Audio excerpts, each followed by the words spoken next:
Hey everybody, it's Alex here with Reportify Media, and I am here with Sam Pepper.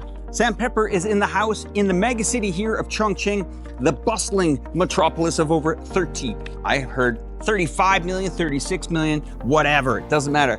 We are on the top of a massive skyscraper, one of the biggest skyscrapers here in Southwest China, the biggest in the city. Soon, mark my words, soon to be the icon of the city. And well, it's almost completed. And I'm here with Sam, and I think we're gonna take this as a really interesting moment to have a good chat, because since you arrived in this city, how many days ago? This city maybe 10 days, and in China, 30 days total. In 10 days, you've just been going non-stop logging. You've given me some crazy things to see, and I mean, if any other influencers know, when you come to the town, Alex will always look after you, and you've given me some serious content, so yeah, I've been busy. Well, you know, as creators, we try to push the barriers no matter what country we're in, including China. It can be challenging at times, but also to try to really get this population to really understand how we showcase China. Tell us about what you were doing in the last few days. I've been pretty much all the way around this, it's like the province, right? I'm still trying I'm still trying to understand China, because that has districts. I can't believe how big it is. Like, I cannot believe how big China is. And you know, like on a map that it's big, but until you truly come here and you see how big it is. So yeah, I've been traveling around, and I've been climbing on the edge of mountains. I've been doing the longest zip lines in China. I'm now up the tallest buildings. I went to beautiful dinners out in nature and picked my own vegetables. I've gone from the village life to the city life to the adventure life, everything, really. I mean, that's fantastic. What is something that, you know, makes this city different from maybe some of the other ones that you've traveled at? Yeah, I mean, when I arrived here, I did Shanghai, Shenzhen, and Guangzhou. And you know what? I felt with them three cities, people are very busy. Okay. I feel like that, I mean, especially Shanghai is the business capital, right? Yeah.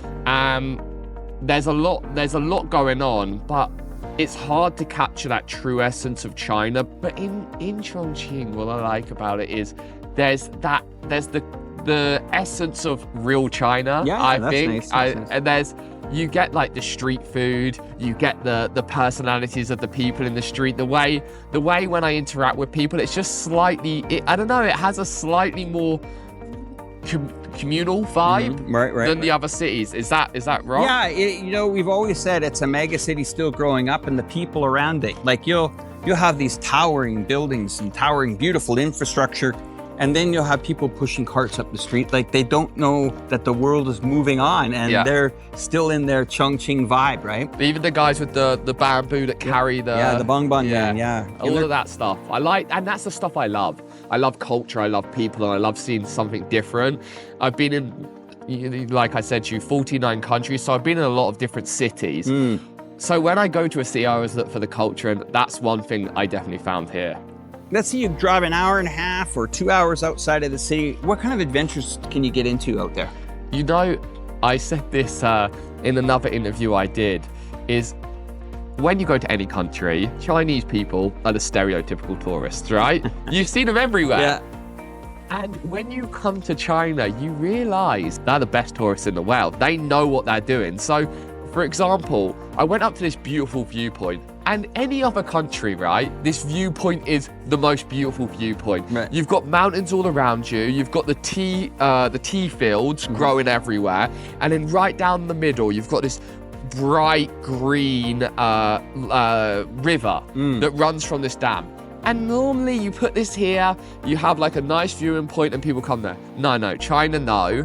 China says, let's put two giant statues that are a princess and a prince who have this story about them, like a Romeo and Juliet story where they got separated and their mothers wouldn't let them be together, and finally they've come together on this mountain to kiss. So you get on these platforms, and when I arrived, all of these aunties and uncles are coming off of here, old aunties and uncles, they've gone here. And I get on this platform, And these things go up another you're already 1,000 and something meters in the sky already where you are. And then these platforms go up like this, and then you're on top and you're spinning around, and then the two statues come together and they kiss in the sky. It's just, I love how extra China is. They're like, beautiful viewpoint, it looks good, but let's take you another 100 meters in the sky and just twizzle you around a bit. Amazing. No, totally amazing. So you're talking about the flying kiss, right? Yes, that's it. The flying kiss. I mean, some people love that ride in China, and some just say, this is, the worst thing. But, I was up there with my wife a few years ago, and when you get there, it's kind of like flat. Yes. And you don't know, and you're kind of walking on there, and you're thinking maybe it'll just be like teacups, spin around, and then it just goes fine, and then twisting. Now let's talk about, did you really go on the side of a mountain? Yeah, so they had, and again, this is another one of them situations like only in China, I feel. Right, yeah. Again, beautiful area. You're right, the river's running down, there's a big dam, and then they take me and they put me in these harnesses, and kind of just no instructions, just harnessed up. Right. They attach me onto this rope, and they just say like, keep this on here, and if you want to have a break, clip this on. And then you start scaling hundreds of feet up this mountain, and you're walking on these tiny little metal pegs, and at one point you walk underneath a waterfall on a single metal wire. But no, some of these rides here, or some of the scale of danger, is biblical. It's off the chart. Yeah. I mean, you got to be very, very careful, of course, what you're doing. Now let's fast forward into the food. Do you find it hard to eat here? Okay, well, I'm like pescatarian, so I eat fish, but I don't eat meat, and I think that makes it pretty hard for me. And I think in general, again, this is the first time I've come to China. I think in general, the two biggest hurdles any tourist or anyone coming to China is going to have is, first of all, understanding the application system, WeChat, Alipay, how everything's built into certain apps and you have to scan. Okay, maybe like a 3-day learning curve. You learn quickly because you don't have any other option, right? You've got to learn it. And then the second thing was food. And I'm like, the same when I arrive here, the things they're laying out on the table, I have no idea. And I mean, I'm down. I'm trying this, and there's some things that I love, and I'm like, oh, okay, I'm starting to learn what I can eat and what I can't eat, but there's definitely a learning curve with the food. I call it Planet Chongqing and Planet China all in one. I mean, when you arrive to this country, it truly is a different feeling, different vibe, different payment system, different culture, different transportation system. I mean, some of these roads behind us here, look how, again, number one thing that shocked me when I came to China is how big everything. And as you just look at the sea, it's never-ending buildings. It's never-ending.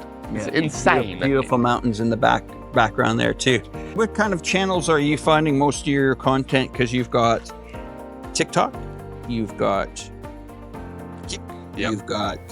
Twitter, formerly known, and then it's X, YouTube channel, and where else are you? Instagram. I'm now doing Redbook, okay, so you're on those platforms Bilibili. Yeah, I can't. That's the crazy thing about China. I come to China, and I think it's kind of like, especially here when I'm here in Chongqing, like I said, I'm experiencing a lot of them cultural things. And I think there's a level of entertainment for them to see me try things for the first time. So I started repurposing my content and put it on China's socials. It's performing better than it is. It's performing better than it is on my Western medias. I mean, there's so many people here, right? No, it's good that you're getting a following and people are understanding what you're doing here. China's the same as anywhere else. It's when Speed does it in this country, when Speed does it here. I mean, if anything, people are a little bit more respectful. But other than that... the interesting thing, you and I have talked about this Speed, which has really opened up the eyes to the international community. But then it also could, my take on it, it can be also a little bit challenging for the expectations of future content creators that do come to, let's say, cities that really feel that Speed was ours. And why is he going to another city? He's ours. And now he's in Shenzhen, but he loved Chongqing. So I don't know. admire what he's done at such a young age. It's explosive. The quality of the live streams are very good, like yours. Your live streams are amazing that I've been watching here as well. But I'm just, you know, I just feel there's going to be a lot more expectations coming up. Yeah, and I mean, even my chat on my live stream, when I turn up at these places that I've been visiting recently, they're like, oh, are they not wondering why you haven't got a crowd of people running after you everywhere you go? And I'm like, shut up. Like, you know, we're doing our thing as well. And like, I think what the states need to what do you call them? Or you mean the districts? The districts need to understand is like, Speed has created his content based off of these crazy flash mobs of people coming to him, and it's expected. And it's wanted by him, and it's happened in every country he's been. So that's his thing. He goes places, he gets mobbed, and that's what he's known for. And yeah, I mean, every one of these places that he visited in China, I mean, they're lucky they got Speed early because he's a really huge creator. But if people want to keep seeing China for what China is, you need to get. Speed did a good job. Yeah, right. Let's not get it wrong. Speed did a good job, but what he showed was quick moments. Yeah. And it showed, you know, it showed the kindness of people. Some characters come out. Look at the famous Unk guy with the duck that's come out of it. I don't know if you've seen him. A guy went to every single location and visited him, and he became a big character. He's like a celebrity now here in China. So like characters and people were shown in it. But you know, these real travel vloggers and like even myself, what I like to try and do is really get out there and show everything and show the people and long uncut format. That's when you really get to see the real China. I hope they understand that there's a value in these people as well, not just the ones who are coming here and getting mobbed and then leaving. Yeah, because we're kind of ambassadors wherever we go in whatever city that we represent. So what's your next move now? What's the strategy for 2025, 2026?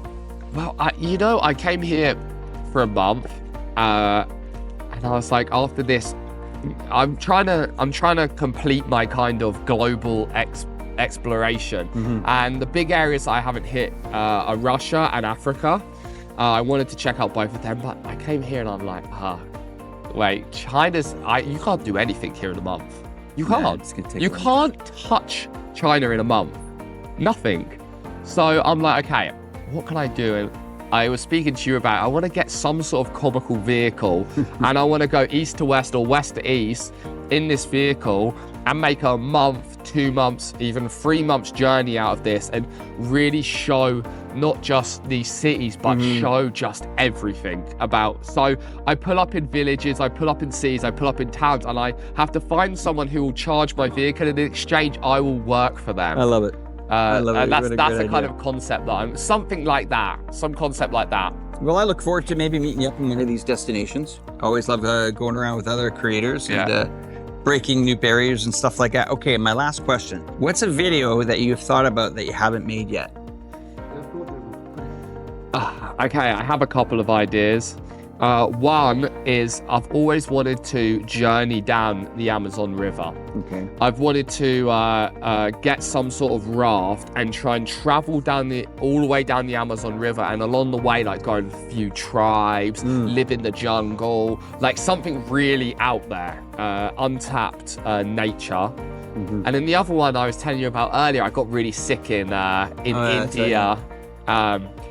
Drinking some street thing, and I want to revisit India, talk about my story of how I got sick, how it went viral, and then end the video with drinking a glass of the Ganges water. Well, Sam, it's been an interesting week with you here, and what a beautiful evening it's going to turn out to be. If we look into the distance, the sun has gone down here, but these lights will turn on in probably next 30 minutes or so, but it'll be a completely different palette here. Beautiful. Throughout the city. Anyway, you guys can visit Sam's channels on TikTok. Yeah, I'm streaming 8 to 12 hours every single day. So if you're bored at home and you kind of want to see someone travel around, or you're interested in China, you can check that out. All right. And I want to say a massive thanks to Alex as well. Really, this is the man in China. Really, this is the man in China, and he very, very hospitable. So Thank you very much. I really greatly grateful appreciate for that. Thank you. All right, guys, thanks for watching. Bye for now, and we will see you soon. Take care.